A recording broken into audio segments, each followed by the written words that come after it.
Hello friends, कैसे हो आप सभी। उम्मीद है कि बढ़िया होंगे और पढ़ाई कर रहे होंगे। जैसा कि आप सभी जानते हैं कि इस प्लेटफॉर्म पर स्टडी मटेरियल आपको प्रोवाइड की जा रही है, चाहे वो वीडियो के फॉर्म में हो, चाहे वो नोट्स के फॉर्म में हो, आप तक पहुंचाई जा रही है। और यहाँ पर रिवीजन क्लास भी यूपीएससी की चल रही है और ये बेस्ट फैकल्टी के नोट्स होते हैं। तो हमारा टॉपिक जनहित याचिका है। इसके पहले हम 2 वीडियो कर चुके हैं। आज हमारा टॉपिक जनहित याचिका है। तो चलिए शुरू करते हैं। यह संविधान में कहीं भी उल्लिखित नहीं है, अपितु उच्चतम न्यायालय के द्वारा अनुच्छेद 32 के आधार पर ही इसका पहला प्रयोग हुसैन आरा खातून 1779, ये डेट कुछ हजम नहीं हो रहा, हुसैन आरा खातून बाद में किया गया, जिसमें जस्टिस वी.आर. कृष्णा अय्यर तथा जस्टिस पी.एन. भागवती की भूमिका उल्लेखनीय थी। कलर चेंज कर लेता हूँ। वर्ष 1982 के एस.पी. गुप्ता केस में इसे औपचारिक मान्यता दी गई है। जनहित याचिका का विशेषता कुछ निम्नलिखित ऐसे हैं। पहला, यह दो पक्षों के बीच विवाद का मुद्दा नहीं है, अपितु मजदूरों, बच्चों और वंचितों के सामाजिक आर्थिक अधिकार का विषय है। दूसरा, उच्चतम न्यायालय ने परंपरागत प्रक्रिया को परिवर्तित करते हुए तीसरे व्यक्ति को भी जनहित के लिए न्यायालय में आने की अनुमति दे दी, जो न तो वादी है और न ही प्रतिवादी है। तीसरा, अतः न्यायालय ने प्रतिवादी प्रक्रिया को परिवर्तित कर दिया और कोई भी व्यक्ति पोस्ट कार्ड अथवा पत्र लिखकर भी न्यायालय के समक्ष जनहित का मुद्दा उठा सकता है। चौथा, परंपरागत रूप में मूल अधिकारों की रक्षा के लिए व्यक्ति को न्यायालय में जाना होता था, लेकिन जनहित याचिका के द्वारा अब न्यायालय में स्वतः संज्ञान से भी कार्यवाही आरंभ कर दी। जनहित याचिका का प्रभाव क्या पड़ा। जनहित याचिका के कारण मजदूरों और गरीबों को उच्चतम न्यायालय में निःशुल्क पहुंचने की सुविधा प्राप्त हो गई। उच्चतम न्यायालय ने जनहित याचिका के द्वारा जीवन के अधिकारों का अत्यधिक विस्तार कर दिया। जनहित याचिका के द्वारा वंचित वर्गों के सामाजिक आर्थिक अधिकारों की रक्षा हुई और रुदल शाह वाद से उच्चतम न्यायालय ने नई परंपरा की शुरुआत की, जिसके अनुसार अब न्यायालय पीड़ितों को मुआवजा देने का आदेश भी करने लगा है। जनहित याचिका, इसमें कार्यपालिका और न्यायालय के बीच बढ़ता विवाद, इस मुद्दे पर भी बात करते हैं। जनहित याचिका का उपयोग उच्चतम न्यायालय और उच्च न्यायालय दोनों करते हैं। जनपद न्यायालय इसका प्रयोग नहीं करता। जनहित याचिका का मूल प्रयोग समूह के अधिकारों की रक्षा के लिए किया गया था, लेकिन क्रमिक रूप में जनहित याचिका का दायरा बढ़ने लगा और इसमें चुनावी सुधार, प्रशासनिक सुधार, पर्यावरण संरक्षण के मुद्दे भी शामिल हो गए, जिससे न्यायालय कार्यपालिका को इन मामलों में निरंतर आदेश देने लगी। जबकि संविधान में न्यायालय का मूल काम विवादों का समाधान है तथा प्रशासन और जनहित के कार्य कार्यपालिका को सौंपे गए हैं। हाल ही में सुप्रीम कोर्ट ने जनहित याचिका के अंतर्गत इलेक्टोरल बॉन्ड को रद्द कर दिया। उच्चतम न्यायालय ने यूक्रेन से भारतीय छात्रों की वापसी का आदेश भी दिया। आलोचक ये मानते हैं कि न्यायालय का कार्यपालिका के कार्यों में हस्तक्षेप शक्ति पृथक्करण के विरुद्ध है, जिसे आलोचक न्यायिक सक्रियता और अति सक्रियता का नाम भी देते हैं। निष्कर्ष, जनहित याचिका के माध्यम से उच्चतम न्यायालय के द्वारा मूल अधिकारों को प्रभावी रक्षा दी गई है, लेकिन जनहित याचिका के माध्यम से न्यायिक सर्वोच्चता का विचार स्वीकार योग्य नहीं है। अब मूल अधिकारों पर प्रतिबंध, इस टॉपिक पर बात करते हैं।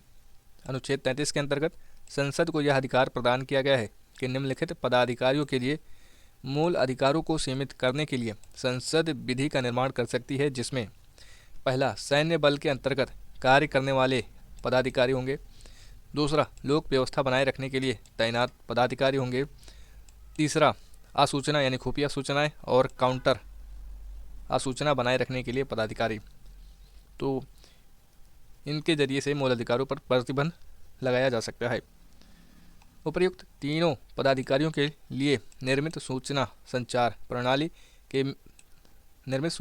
प्रणाली में कार्य करने वाले पदाधिकारियों के अधिकारों को सीमित किया जा सकता है। अब मार्शल लॉ, इस टॉपिक पर बात कर लेते हैं। यह अनुच्छेद 34 में है। इसे सैन्य विधि में यह शामिल होता है। तो हम बात करते हैं, यदि भारत के राज्य के भीतर किसी क्षेत्र में सैन्य विधि लागू होती है, तभी मार्शल लॉ लागू होती है। इस विधि को बनाए रखने के लिए तैनात पदाधिकारियों को इन पदाधिकारियों के द्वारा किए गए कार्य या दंड को वैधानिक बनाए जाने के लिए इसका प्रयोग कहाँ कहाँ होता है, इस टॉपिक पर हम नज़र डाल रहे हैं। तो इन पदाधिकारियों के द्वारा किए गए कार्य या दंड को वैधानिक बनाए जाने के लिए अथवा इन पदाधिकारियों को दिए गए किसी मुआवजे अथवा क्षतिपूर्ति के लिए विधि का निर्माण किया जाएगा। संविधान में मार्शल लॉ को परिभाषित नहीं किया गया है, लेकिन संसद के द्वारा वर्ष 1958 में आफ्सपा यानी arm forces special power act का निर्माण किया गया, जिसके द्वारा किसी राज्य में राज्यपाल के द्वारा अथवा संघ सरकार द्वारा किसी क्षेत्र को गड़बड़ी वाला क्षेत्र घोषित किया जा सकता है। असम, नागालैंड, मणिपुर, अरुणाचल प्रदेश, जम्मू कश्मीर में फिलहाल आफ्सा लागू है। यह समुच्चय राज्य में अथवा राज्य के कुछ जनपद में लागू किया जा सकता है। पंजाब और त्रिपुरा में आफ्सपा लागू किया गया था, जिसे फिलहाल हटा लिया गया है। कहाँ कहाँ लागू है? असम, नागालैंड, मणिपुर, अरुणाचल प्रदेश, जम्मू कश्मीर में। इसके अंतर्गत सैन्य बल को विशेष शक्ति प्रदान की जाती है। परिणाम स्वरूप इसकी निम्नलिखित आलोचना है। पहला, यह राज्य आतंकवाद है। दूसरा, यह मानवाधिकार और विधि के शासन का उल्लंघन है, क्योंकि सैनिक पदाधिकारियों के विरुद्ध ना तो कोई एफआईआर होगी और ना ही किसी सामान्य न्यायालय में उनके विरुद्ध कोई मुकदमा चलेगा। तीसरा, इसके द्वारा राज्य को हिंसा करने की खुली छूट दे दी गई है, जिसमें अलगाववाद और प्रभावी बन रहा है। मानवाधिकार कार्यकर्ता आफ्सपा के घोर विरोधी हैं, लेकिन राज्य और सेना के द्वारा आफ्सपा के निम्नलिखित बचाव किए जाते हैं। पहला, यदि सैन्य बलों को विशेष छूट न दी गई तो लोक व्यवस्था को बनाए रखना असंभव हो जाएगा, क्योंकि इन क्षेत्रों में सुरक्षा की अत्यधिक प्रतिकूल परिस्थितियां हैं। दूसरा, वर्तमान में सेना और पुलिस केवल दंड देने वाली संस्था ही नहीं है, अपितु शिक्षा, स्वास्थ्य, खेल जैसी सामुदायिक सुविधाओं की भी व्यवस्था कर रही हैं। तीसरा, सैन्य बल के पदाधिकारी यदि अपने शक्ति और अधिकार का दुरुपयोग करते हैं तो उनके विरुद्ध कोर्ट मार्शल का प्रावधान है। चौथा, उच्चतम न्यायालय ने यह भी कहा कि यदि सैन्य बलों के द्वारा शक्ति का अत्यधिक मनमानी दुरुपयोग किया तो उनके खिलाफ एफआईआर की जा सकती है। अब निष्कर्ष देख लेते हैं। एक लोकतांत्रिक व्यवस्था में हिंसा का प्रयोग सीमित ही होना चाहिए, चाहे वह राज्य के द्वारा हो अथवा अन्य संगठनों के द्वारा, और आफ्सपा का लंबे समय तक प्रयोग उचित नहीं है, क्योंकि राजनैतिक संवाद से भी समस्याओं का समाधान संभव है। अब अनुच्छेद 36 से 51, इसमें राज्य के नीति निर्देशक तत्व शामिल होते हैं। यह हमारा अगला टॉपिक है। हमारा पूरा मूल अधिकार कंप्लीट हो चुका है। अब हम डीपीएसपी पर आते हैं, यानी directive principles of state policy. संविधान निर्माताओं के समक्ष उद्देश्य बिल्कुल स्पष्ट था, क्योंकि वे भारत में सामाजिक न्याय और एक समतामूलक समाज की स्थापना करना चाहते थे। लेकिन इनकी प्राप्ति के लिए किन साधनों का प्रयोग किया जाए, इस संबंध में मतभेद विद्यमान था। संविधान निर्माताओं ने एक मध्यम मार्ग का पालन करते हुए भाग 3 में मूल अधिकारों को स्थान दिया गया और भाग 4, जो कि 36 से 51 अनुच्छेद हैं, उनके बीच भाग 4 में निर्देशक तत्वों को शामिल किया गया। संविधान सभा के द्वारा मूल अधिकारों के निर्माण के लिए जेबी कृपलानी की अध्यक्षता में मूल अधिकारों की उपसमिति का गठन किया गया था। अतः संविधान सभा में निर्देशक तत्वों के निर्माण के लिए किसी भी समिति का गठन नहीं किया गया था। मूल अधिकारों की उपसमिति के द्वारा एकत्रित अधिकारों को ही 2 भागों में विभाजित कर दिया गया, जिसकी सलाह संविधान सभा के सलाहकार BN राव ने दिया। इस विभाजन का मूल कारण यह था कि स्वतंत्रता के बाद भारत के पास पर्याप्त वित्तीय और प्रशासनिक क्षमता नहीं थी, जिसके कारण सभी अधिकारों को बाध्यकारी बनाना संभव नहीं था। निर्देशक तत्वों की प्रकृति की बात करें। निर्देशक तत्व अवाद योग्य हैं, यानी इनके हनन पर उच्चतम न्यायालय या उच्च न्यायालय नहीं जाया जा सकता, जिसके अनुसार निर्देशक तत्वों को लागू कराने के लिए कोई भी नागरिक उच्च न्यायालय या उच्चतम न्यायालय का सहारा नहीं ले सकता। इसके अतिरिक्त राज्य के द्वारा निर्मित किसी विधि को इस आधार पर चुनौती नहीं दी जा सकती कि यह निर्देशक तत्वों के विरुद्ध है। अतः निर्देशक तत्व नैतिक हैं, इसलिए ये शासन के मूलभूत सिद्धांत हैं, जिसे विधि के निर्माण में राज्य के द्वारा प्रयुक्त किया जाएगा। आर्टिकल 37 है। निर्देशक तत्वों के इसी नैतिक प्रकृति के कारण आलोचकों ने इसे पुण्यात्मा की महत्वाकांक्षा, चुनावी घोषणा पत्र और भावनाओं को कूड़ेदान तक कह दिया। महत्वाकांक्षा होना चाहिए था। थोड़ा सा राइटिंग में दिक्कत है, इसीलिए पढ़ने में भी दिक्कत हो सकती है, तो आप इसे इग्नोर करिएगा या सुधार करने की कोशिश भी आप अपनी तरफ से कर सकते हैं। निर्देशक तत्वों का महत्व। भाग 4 के निर्देशक तत्व कल्याणकारी राज्य का आधार रखता है, अनुच्छेद 38 की तहत, क्योंकि निर्देशक तत्व के अनुसार राज्य के द्वारा शिक्षा स्वास्थ्य की सुविधा उपलब्ध कराई जाएगी। इसके अलावा राज्य नागरिकों के लिए काम उपलब्ध कराएगा, सामान्य कार्य के लिए समान वेतन देगा तथा कार्य करने की मानवीय परिस्थितियों का निर्माण किया जाएगा। परिणाम स्वरूप राज्य के द्वारा उज्ज्वला योजना, आयुष्मान भारत, प्रधानमंत्री आवास योजना का संचालन किया जा रहा है, जो मूल्यतः निर्देशक तत्वों का ही क्रियान्वयन है, जहां यह प्रतीत होता है कि राज्य की भूमिका एक सेवक के रूप में है। वर्ष 1991 के बाद सरकार के द्वारा आर्थिक रूप में उदारीकरण की नीतियों का प्रयोग किया गया, जिसे पूंजीवादी बाजारवादी आर्थिक प्रणाली भी कहते हैं। इसलिए राज्य ने निर्देशक तत्वों का क्रियान्वयन और प्रभावी बना दिया, क्योंकि राज्य के द्वारा अमीरों पर ज़्यादा कर लगाया जा रहा है, जिससे प्राप्त राशि को गरीबों में वितरित किया जा सके। ये हमारा टॉपिक पॉलिटी से संबंधित है। अब हम यहाँ मुद्दा नहीं बना सकते कि किस पर बोझ कर का पड़ रहा है, लेकिन हम पॉलिटी पढ़ रहे हैं तो इसके अनुसार हम ये सभी पॉइंट्स लिखेंगे अगर इससे संबंधित क्वेश्चन हमारे एग्जाम में आते हैं। समाजवाद का बीज। भाग 4 के निर्देशक तत्व में समाजवाद शब्द का प्रयोग नहीं किया गया है, अपितु संविधान में समाजवाद शब्द पहली बार 42वें संविधान संशोधन 1976 के द्वारा प्रस्तावना में जोड़ा गया। समाजवाद शब्द बहुअर्थी है, इसलिए इस शब्द का प्रयोग नहीं किया गया, लेकिन इसकी भावना और आत्मा निर्देशक तत्व में अंतर्निहित है, जो अनुच्छेद 39 और 39 बी और सी में स्पष्ट दिखाई देती है। इसके अनुसार भौतिक संसाधनों का स्वामित्व समुचय समुदाय की भलाई के लिए होगा और उत्पादन की प्रणाली का संचालन इस प्रकार किया जाएगा कि संपत्ति का केंद्रीकरण कुछ हाथों में न हो। संविधान लागू होने के बाद इन्हीं प्रावधानों को क्रियान्वित करने के लिए जमींदारी उन्मूलन और भूमि सुधार कार्यक्रम की शुरुआत की गई, लेकिन इसे मूल अधिकारों के उल्लंघन के आधार पर उच्चतम न्यायालय ने इसे निरस्त कर दिया। अब मूल अधिकार एक तरफ और निर्देशक तत्व एक तरफ, तो इसमें कुछ अंतर भी होते हैं और कुछ समानताएं भी होती हैं, तो इस तरीके से आप इसे देख सकते हैं और इनमें अंतर और समानताएं इनके बारे में लिख सकते हैं। यहाँ पर सर ने कुछ लिखाया है जो कि हम इसका विस्तृत वर्णन नीचे पढ़ने वाले हैं। मूल अधिकार और निर्देशक तत्व के बीच का पहला विवाद चंपकम दोरईराजन वाद में उत्पन्न हुआ, जिसमें उच्चतम न्यायालय ने मूल अधिकारों को प्राथमिकता दी, क्योंकि मूल अधिकार वाद योग्य है, जिसका अभिप्राय है कि कोई भी नागरिक मूल अधिकारों की रक्षा के लिए उच्चतम न्यायालय की सहायता ले सकता है और उच्चतम न्यायालय इन अधिकारों को क्रियान्वित करने का आदेश देता है, जिसे परिवर्तनीय यह अधिशास्त्रपूर्ण कहा जाता है। संपत्ति के अधिकार और निर्देशक तत्व। मूल संविधान में संपत्ति के अधिकार का उल्लेख अनुच्छेद 19(1)(f) में था, जिसके अनुसार किसी भी नागरिक को संपत्ति का अर्जन तथा बिक्री का अधिकार था। अनुच्छेद 31 में यह उल्लिखित था कि राज्य के द्वारा स्थापित विधि के माध्यम से ही किसी की संपत्ति का अर्जन किया जा सकता है, परंतु इसके लिए निम्नलिखित शर्तें होंगी। पहला, संपत्ति का अर्जन सार्वजनिक उद्देश्य के लिए होना चाहिए, अनुच्छेद 31(1). दूसरा, संपत्ति के अर्जन के एवज यानी बदले में मुआवजा भी प्राप्त होना चाहिए, अनुच्छेद 31(2).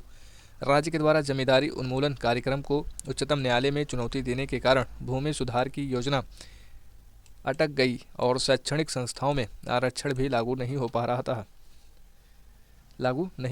रहा था। पहला संविधान संशोधन। पहले संविधान संशोधन के द्वारा मूल अधिकारों पर आक्रमण किया गया, क्योंकि न्यायालय के निर्णय बदलने की शक्ति संसद के पास है और संसद संविधान संशोधन के द्वारा मूल अधिकार की कटौती कर सकती है।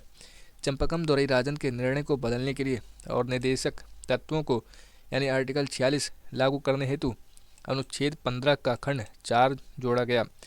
अनुच्छेद 31(1)(2) को सीमित करने के लिए अनुच्छेद 31(a) और 31(b) जोड़ा गया और 31(b) के माध्यम से नवी अनुसूची संविधान में जोड़ी गई। अब डीपीएसपी यानी राज्य के नीति निर्देशक तत्व स्वतंत्रता के बाद राज्य के लिए और नागरिकों के लिए और उच्चतम न्यायालय के लिए जो उसके सामने केस थे, ये सर ने बताए थे। अब इसका विवरण हम नीचे देखते हैं।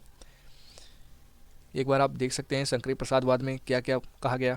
संसद मूल अधिकारों का संशोधन कर सकती है। दूसरा, प्रथम संविधान संशोधन संवैधानिक है। और तीसरा, अनुच्छेद 31(a) 31(b) संवैधानिक है। और दूसरा पक्ष हम देखते हैं तो मूल अधिकारों की रक्षा आर्टिकल 32 के तहत हम कर सकते हैं। अनुच्छेद 13(2) कोई विधि जो मूल अधिकार का उल्लंघन करती है उसे सुप्रीम कोर्ट अवैध कर देगा। और न्यायपालिका का पक्ष क्या रहा? अनुच्छेद 13(2) क्या करता है? विधि निर्माण की शक्ति देता है। किस तरीके से? संवैधानिक विधि, और एक है संसदीय विधि। इसमें भूमि सुधार अधिनियम लाएगा। तो आप इस तरीके से इसे देख सकते हैं। इसका हम नीचे विवरण पढ़ते हैं। 31(a) क्या कहता है? स्वतंत्रता के बाद राज्य उद्योगों, कारखानों, जमींदारी पर नियंत्रण करना था। स्वतंत्रता के बाद राज्य उद्योगों, कारखानों, जमींदारी पर नियंत्रण करना था। अब सामान्य विधि क्या है? अब ये सब आप देख सकते हैं। और संविधान संशोधन विधि क्या है? आप इसे देख सकते हैं। हम इसे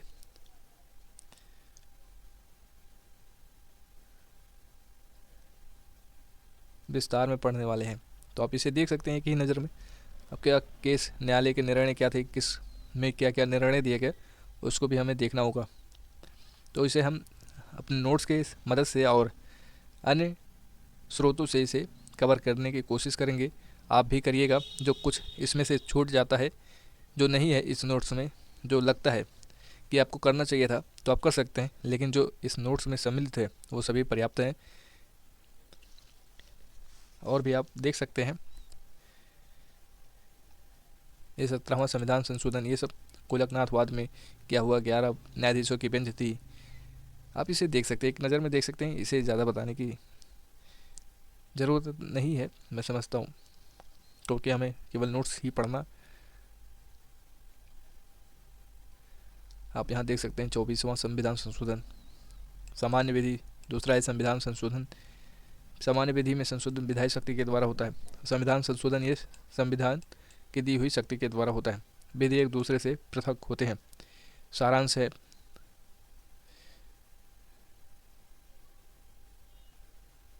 ये 25वां संविधान संशोधन हुआ। आप एक नज़र डाल सकते हैं इस पर, और इसे विस्तृत आप नोट्स, इसके बारे में विस्तृत जानकारी आप ले सकते हैं किसी भी स्रोत से।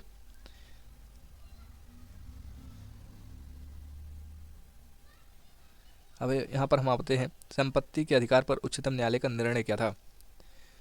कोलकाता नगर निगम में उच्चतम न्यायालय ने संपत्ति के अधिकार को संवैधानिक अधिकार कहा है, जिसके संबंध में वर्ष 2024 में एक ऐतिहासिक निर्णय देते हुए कहा, संपत्ति के मालिक को मुआवजा देना आवश्यक है। मुआवजा उचित होना चाहिए तथा विधि की उचित प्रक्रिया अनुसार होना चाहिए। तीसरा, व्यक्ति की संपत्ति अर्जित करने से पहले व्यक्ति को नोटिस देना आवश्यक है और उसके पक्ष की सुनवाई होनी चाहिए।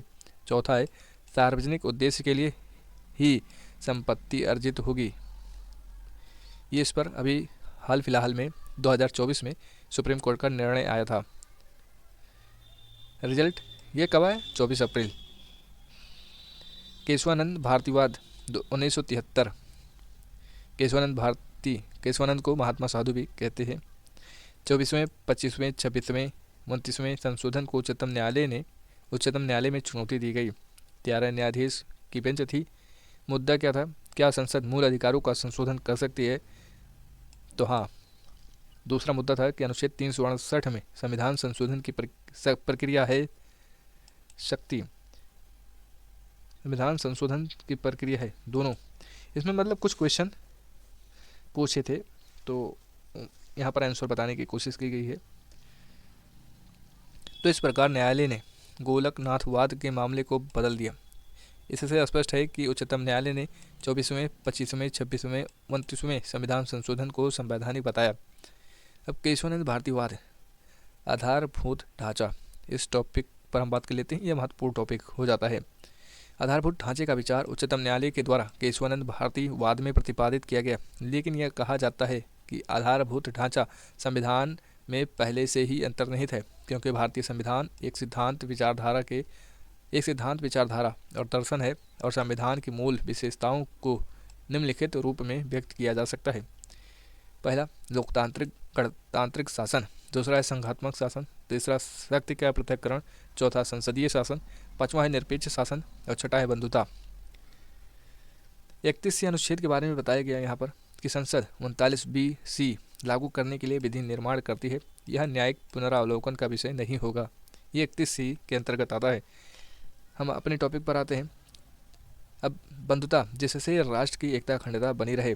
उच्चतम न्यायालय ने कहा कि संविधान के शब्दों के बजाय संविधान की आत्मा को समझना आवश्यक है, इसलिए संविधान की व्याख्या के लिए शब्दों की बजाय संदर्भ पर बल देने की आवश्यकता है और 25वें संविधान संशोधन के द्वारा संविधान की इसी आत्मा पर हमला किया गया, क्योंकि संसद ने संविधान संशोधन के माध्यम से न्यायिक पुनरावलोकन को सीमित करने का प्रयास किया। SR बोम्मई केस आप इसको भी देख सकते हैं। हम अपने टॉपिक पर आते हैं। उच्चतम न्यायालय के द्वारा कहा गया कि प्रस्तावना संविधान का अभिन्न अंग है, जिसमें संविधान के दर्शन और सिद्धांत का उल्लेख किया गया है। इसलिए संविधान की व्याख्या हेतु प्रस्तावना का उपयोग आवश्यक है। प्रस्तावना में क्या है?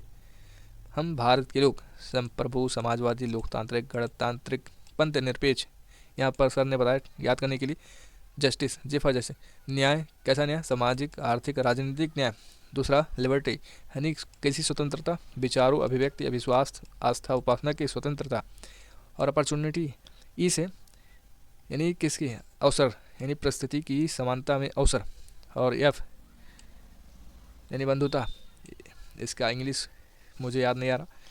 बंधुता यानी किसकी बंधुता? राष्ट्र की एकता अखंडता के लिए बंधुता जरूरी है।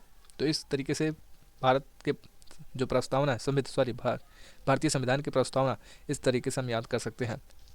इसी आधार पर आधारभूत ढांचे के विचार को प्रवर्तित करने के लिए इंदिरा गांधी ने 42वां संविधान संशोधन प्रस्तुत किया, जिसके द्वारा आधारभूत ढांचे को समाप्त करने का प्रयास किया गया और यह प्रावधान किया गया कि पहला, संसद अनुच्छेद 368 के संविधान संशोधन शक्ति के द्वारा संविधान के किसी भाग को परिवर्तित कर सकती है। दूसरा, संविधान संशोधन विधेयक का न्यायिक पुनरावलोकन नहीं होगा। अनुच्छेद 368 4 और 5। इसी के साथ उन्होंने निर्देशक तत्वों को और प्रभावी बनाने के लिए अनुच्छेद 31D जोड़ा, जिसके अंतर्गत निर्देशक तत्व के अनुच्छेद 36 से 51 को क्रियान्वित करने के लिए मूल अधिकारों के अनुच्छेद 14, 19, 31 का उल्लंघन किया जा सकता है। 42वें संविधान संशोधन द्वारा पुनः संसद की सर्वोच्चता स्थापित करने का प्रयास किया गया और न्यायिक पुनरावलोकन को सीमित किया गया, जिसे न्यायपालिका मानने को तैयार नहीं थी और न्यायालय ने पुनः आधारभूत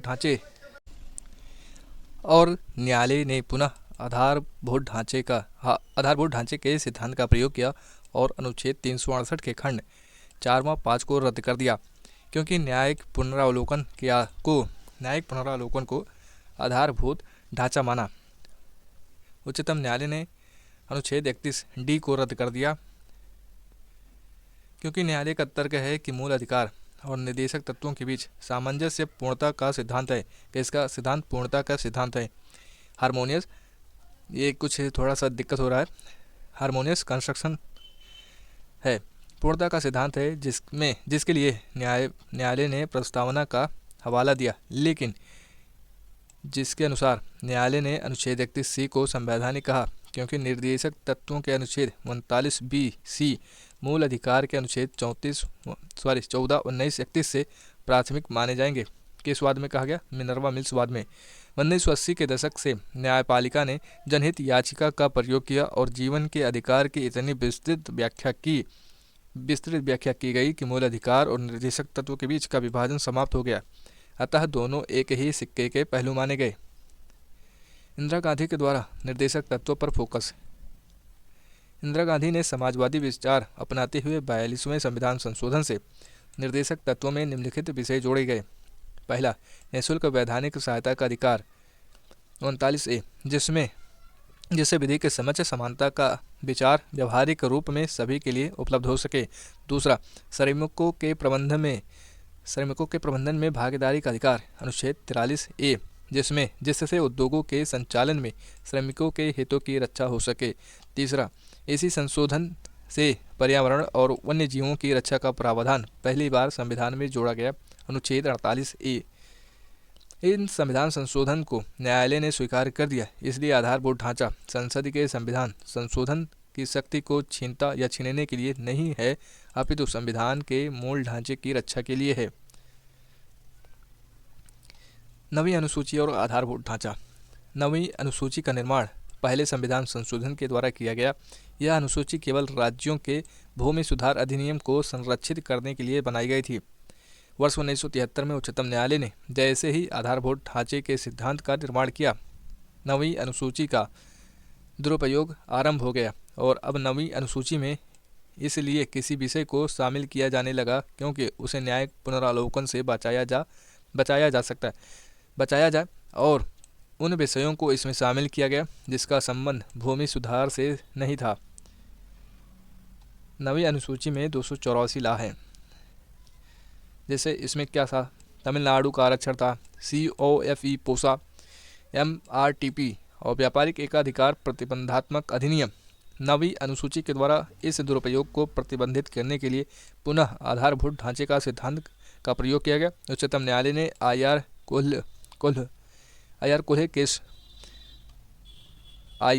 कोल्हो वाद में 2007 में निर्णय देते हुए कहा कि नवीं अनुसूची का भी पुनरावलोकन होगा।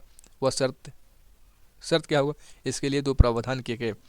पहला, नवीं अनुसूची में शामिल विषय 24 अप्रैल 1973 के बाद होने चाहिए। दूसरा, इसमें शामिल विषय आधारभूत ढांचे के विरुद्ध नहीं होने चाहिए। उच्चतम न्यायालय ने केशवानंद भारतीवाद से लेकर आज तक आधारभूत ढांचे को कभी परिभाषित नहीं किया, लेकिन अपने विभिन्न निर्णयों में आधारभूत ढांचे के विभिन्न विषय वस्तुओं का उल्लेख किया, जिसके अनुसार आधारभूत ढांचे की निम्नलिखित सूची बनाई जा सकती है। पहला, विधि का शासन। दूसरा, स्वतंत्र और निष्पक्ष निर्वाचन। तीसरा, न्यायिक स्वतंत्रता, न्यायिक पुनरावलोकन। चौथा, अनुच्छेद 32, अनुच्छेद 226 और अनुच्छेद 368। यही सूची पूर्ण नहीं है क्योंकि उच्चतम न्यायालय अपने भविष्य के निर्णयों के द्वारा नवीन विषयों को आधारभूत ढांचे में शामिल कर सकता है। इसलिए अब नवीं अनुसूची भी न्यायिक समीक्षा के दायरे में है, जबकि पहले संविधान संशोधन के द्वारा यह प्रावधान किया गया था कि नवीं अनुसूची का न्यायिक पुनरावलोकन नहीं होगा। अब मूल अधिकार और आधारभूत ढांचा, इस टॉपिक पर बात करते हैं। यह संयोग का विषय है कि केशवानंद भारतीवाद को मूल अधिकारों का वाद भी कहा जाता है, लेकिन उच्चतम न्यायालय ने अपने निर्णय में कहा कि मूल अधिकार आधारभूत ढांचे का भाग नहीं है।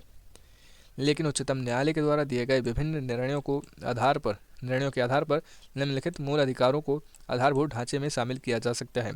पहला, विधि का शासन आधारभूत ढांचा है, जिसका मूल आधार अनुच्छेद 14 में अंतर्निहित है। दूसरा, पंथ निरपेक्ष शासन आधारभूत ढांचा है, जिसमें अनुच्छेद 25 से 28 तक को शामिल किया जा सकता है। तीसरा, लोकतांत्रिक गणतांत्रिक शासन भी आधारभूत ढांचा है, जो स्वतंत्रता और जीवन के अधिकार के बिना संभव नहीं है। इसलिए अनुच्छेद 19, 20, 21 भी स्वाभाविक रूप से आधारभूत ढांचे में शामिल किए जा सकते हैं। चौथा, आधारभूत ढांचे को संसद 2/3 बहुमत से भी संशोधित नहीं कर सकती, इसलिए आधारभूत ढांचे अनुच्छेद 368 के संसद के संशोधन की शक्ति से परे है। पांचवा, आधारभूत ढांचे के सिद्धांत को बदलने का एकमात्र तरीका है कि उच्चतम न्यायालय 13 न्यायाधीशों से बड़ी बेंच का निर्माण करे, जो इसे परिवर्तित कर सकता है। छठा, डॉक्टर अंबेडकर ने संविधान सभा में यह वक्तव्य दिया था कि जो भी भारतीय संविधान से असंतुष्ट हैं, उसे 2/3 बहुमत की आवश्यकता है, जिससे संविधान को बदला जा सकता है। लेकिन उच्चतम न्यायालय ने यह तर्क दिया है कि संसद को संविधान के संशोधन की शक्ति है, पूर्ण परिवर्तन की शक्ति नहीं है, क्योंकि संसद कभी भी संविधान सभा होने का दावा नहीं कर सकती। अब आधारभूत ढांचा, इसमें संसद की सर्वोच्चता और न्यायिक सर्वोच्चता, इनके बीच संबंध को देख लेते हैं। भारतीय संविधान में शक्ति पृथक्करण के मूल आधार को स्वीकार किया गया है, जिसके अनुसार अनुच्छेद 368 के अंतर्गत संसद को संविधान के संशोधन की शक्ति दी गई है, जबकि उच्चतम न्यायालय को मूल अधिकारों की रक्षा और संविधान की रक्षा का दायित्व सौंपा गया है।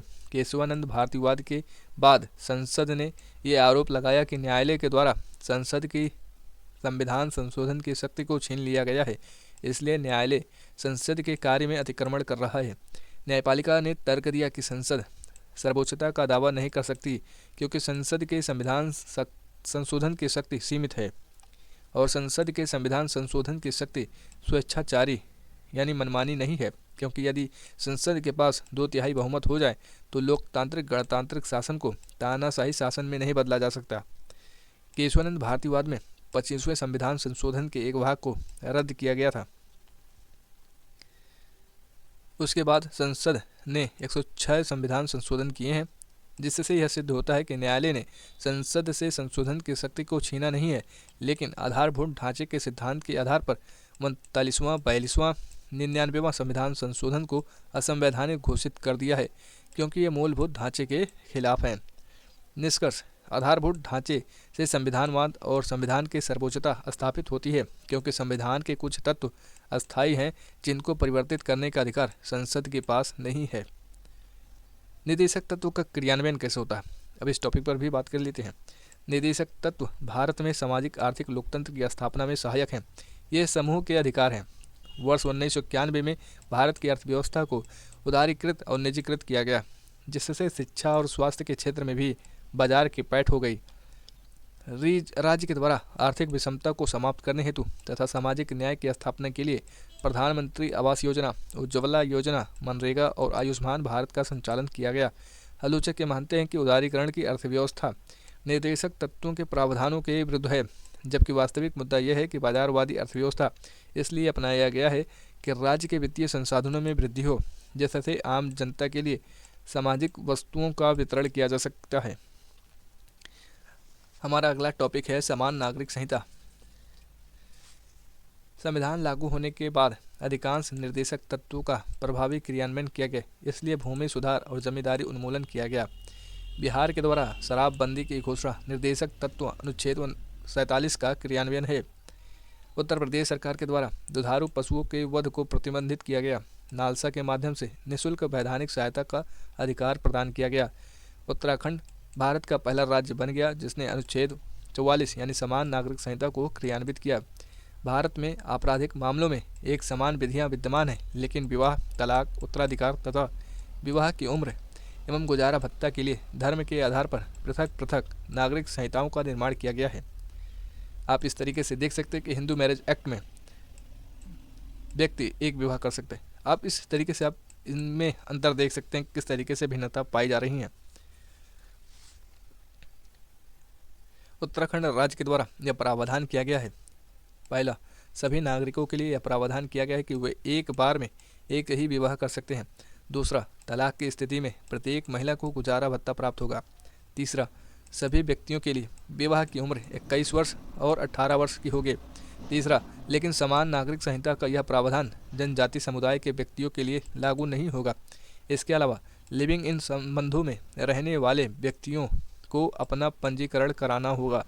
उच्चतम न्यायालय के द्वारा शाहबानुवाद 1985, सरला मुदगलवाद 1996 में संघ सरकार को यह निर्देश दिया गया कि भारत में समान नागरिक संहिता का निर्माण होना चाहिए, लेकिन निर्देशक तत्व अवाद योग्य है, इसलिए राज्य के द्वारा इसे लागू नहीं किया गया। सायरा बानुवाद 2017 में 3 तलाक अथवा तलाक ए विद्दत को भी असंवैधानिक घोषित कर दिया और हाल ही में कोलकाता उच्च न्यायालय के द्वारा यह कहा गया कि बाल विवाह की अनुमति मुस्लिम पर्सनल कानून 1937 में भी नहीं दी जा सकती। समान नागरिक संहिता का विचार समुच्चय भारत में लागू होने के लिए संसदीय विधि के निर्माण की आवश्यकता है। इसके निर्माण के निम्नलिखित तर्क होने चाहिए। पहला, पंथनिरपेक्ष राज्य में धार्मिक कानून संसदीय कानून से बड़ी नहीं हो सकती। दूसरा, महिला सशक्तिकरण और लैंगिक समानता लोकतांत्रिक समाज का मूल आधार है।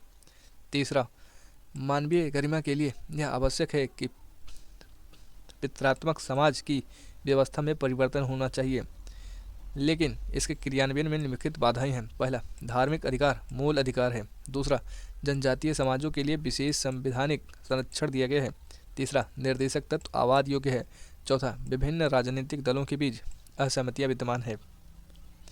अब निष्कर्ष की बात करें, समान नागरिक संहिता सामाजिक सुधार और महिला सशक्तिकरण का विचार है, लेकिन राजनीति में यह वोट बैंक का मुद्दा बन गया है, जिस पर विवाद होना स्वाभाविक है।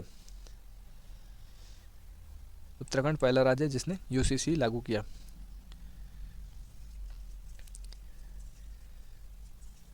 आप इस टॉपिक को पढ़ सकते हैं। हमारा अगला टॉपिक मूल कर्तव्य है। इसे हम अगली वीडियो में पढ़ने की कोशिश करेंगे। तो वीडियो लंबी हो रही है, इसके लिए मैं माफ़ी चाहूँगा। अगर आपको वीडियो थोड़ा सा भी अच्छा लगा हो तो हमारी वीडियो को भी लाइक कर दीजिएगा और कमेंट में भी बता दीजिएगा। जहाँ जहाँ सर ने शॉर्ट फॉर्म में जो कि बताए, वो नोट्स जो मैंने अभी ऊपर पेजेस में दिखाए, वो आप उनके बारे में विस्तृत जानकारी अन्य स्रोतों से भी ले सकते हैं। अगर आप कहेंगे तो हम वो स्रोत भी आपको प्रोवाइड कर देंगे। अगर आपको वीडियो अच्छा लगा तो प्लीज़ वीडियो को लाइक कर दीजिएगा।